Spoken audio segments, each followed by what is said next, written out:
Hoje vamos falar um pouco sobre as próteses faciais, né?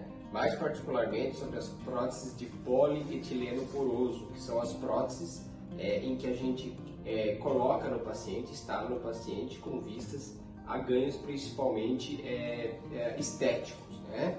Então essas próteses hoje elas podem ser próteses tanto de mento, como de ângulo, como de malar, como da região paramalar. Tem se levantado alguns questionamentos, né, com relação à comparação entre fazer uma mentoplastia, que é um corte no osso, né, ou a colocação da prótese de mento, da prótese polietileno poroso.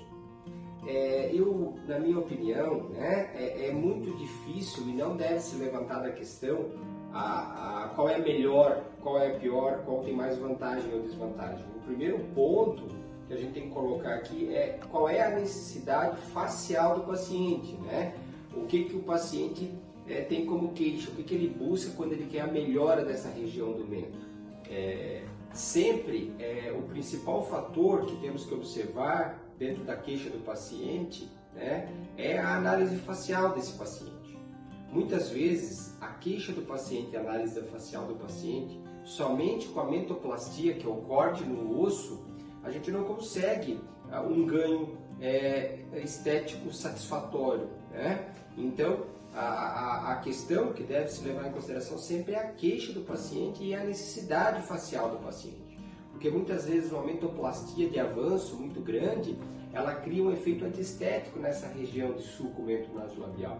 Então, não seria a melhor solução para o paciente, né?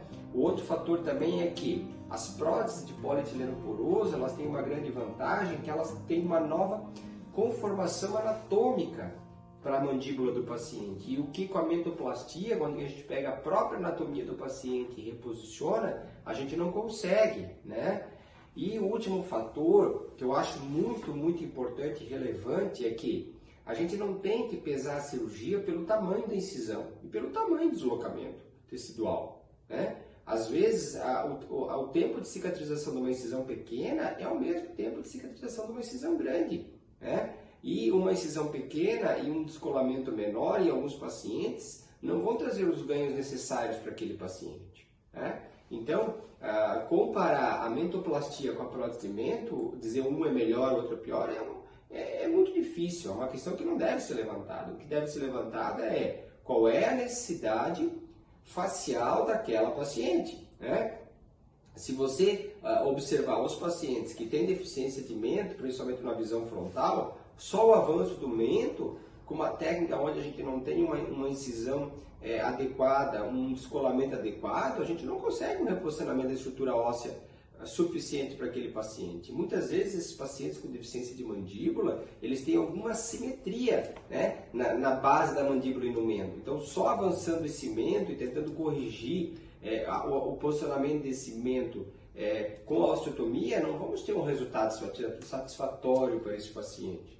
Então, mais uma vez, comparar uma mentoplastia com a prótese de mento é algo muito difícil, eu acho que não é o que se deve levar em consideração, mas sim deve se levar em consideração a necessidade estética facial do paciente.